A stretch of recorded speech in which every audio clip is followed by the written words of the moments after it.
there, I'm Teagarden, and this is the Unveiled podcast. You know, being married is a journey of highs and lows and the occasional potholes. I'd love to travel this journey with you as the encouraging, practical voice of a friend as we ask God to unveil what is really going on in our hearts and in our marriages. So thanks for joining me. Okay, have you ever thought, if my husband really loved me, he wouldn't do that? Or maybe even if he really loved me, he would do this or that. I know I have. When my husband was traveling a lot back when we had small children, I thought, if he wanted to be with us, then he wouldn't be gone so often. I felt like he didn't love us. And it's easy to think that. The enemy likes to play on our insecurities. His goal is to divide you and your husband. And what better way to do that than to convince you that your husband doesn't love you? Love is one of our deepest needs. And so the enemy wants to aim for the heart. And we have to guard against it and recognize it for what it is, a lie. This is episode 10, and I'm continuing our series on overcoming the lies that women believe with this one. If he really loved me, he would fill in the blank. An example of this in my life is that back when we were first married, I was teaching 4th grade at a Christian school, and each class had to lead a weekly chapel service. So I chose November 11th, which is Veterans Day, because I knew my husband would have the day off because he was military, and I thought, he could come see our presentation. So for like a month, my class worked on preparing this presentation, and I mentioned it to Grant, and the day before I mentioned it again, and I told him the time, etc., and he was very non-committal, like, yeah, maybe I'll come. Well, I was really hoping he would choose to come, but I didn't want to force him to because I wanted him to come because he wanted to come. And you've probably already guessed he didn't come.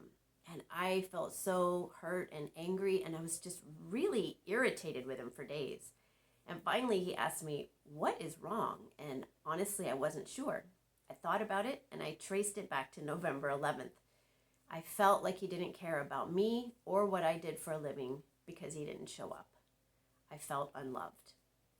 Now, you may be identifying with my feelings, and they were valid, but was his appearance at the chapel service a barometer of his level of love or respect for me and my profession? Not really.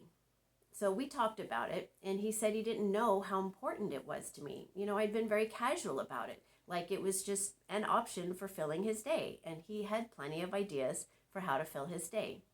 If he had understood that I really wanted him to be there and that I had purposely chosen that day so that he could be there, then he would have come. And he was right. I was testing him without him knowing it was a test, and that's not really fair. My failure to communicate was a big part of the problem that day. If I look at it from his point of view, he had one day off all to himself. To come to my play meant about 40 minutes of driving each way to get there, plus the 30 minutes of the chapel service. And that's a big chunk of his one day all to himself. So in a way, I was being selfish. And you can see I was assigning judgment to why he didn't come. He didn't come was simply a fact. But I judged that it had something to do with his level of his love for me. And I bought the lie of the enemy, hook, line, and sinker. But once I cleared that up, I really was no longer angry or irritated with him. So if you're feeling this way about something, stop and step back and try to look at it objectively. You may realize that the enemy has duped you, or you might need to look at it from your husband's perspective. Maybe you need to share your heart with your husband like I did and clear it up. True love is not conditional. You love me if, that's conditional. Now this can happen with little things too. Okay, you've asked him, please pick up your dirty socks off the floor, and he doesn't do it over and over again. Does that mean he doesn't care about you? Does it? We do recommend that you explain why picking up the socks is important to you. Maybe help him see a greater reason for picking up his socks, like making your bedroom a neat, peaceful sanctuary. But if he does continue to forget, don't take it as a lack of love for you. Should he pick up his socks? Yes.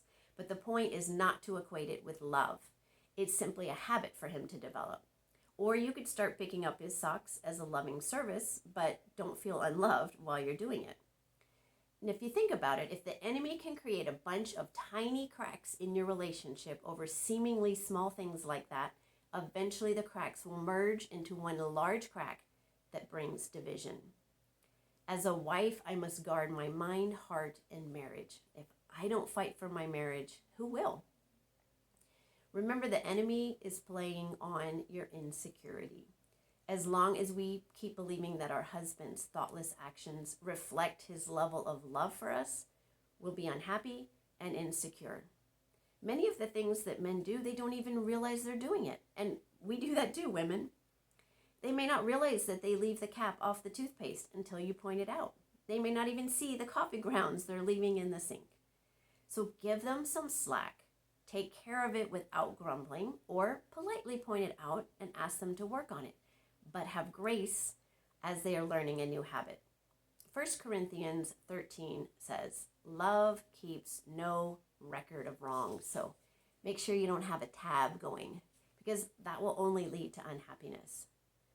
Okay, just in case you're still thinking, yes, but I still think if he loved me, he would, then try flipping it around and looking at it from the opposite point of view. So what if your husband came to you and said, honey, I can't believe you forgot to make that phone call that I asked you to make today. You obviously don't care about me or how busy I am, or you would have done it. What?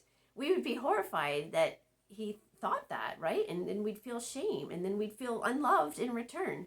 And the enemy would have scored a win-win for his team. We can see how awful that sounds when we turn it around.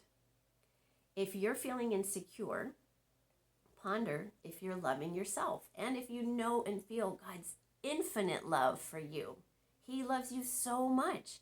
And when you know that God loves and adores you, it will help you to love yourself, and you won't be looking to your husband nearly as much for that validation. So this week, my encouragement is to ponder 1 Corinthians 13, 4 and 5. Love is patient. Love is kind. It does not envy. It does not boast. It is not proud. It does not dishonor others. It is not self-seeking. It is not easily angered, and it keeps no record of wrong. Look and catch your thoughts that start with, if he loved me, he would. Because maybe, just maybe, true love is overlooking those quirks and shortcomings in your husband rather than judging him for them. Is it easy? No. But is it doable? Yes. I can do all things through Christ who gives me strength.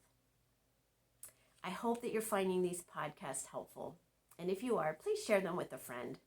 I'd love to hear your comments on how your thinking is being challenged. The goal of Unveiled is to empower you to make positive changes in your marriage with God's help. So remember, you are beautiful, you are enough, and you are loved. So go in peace.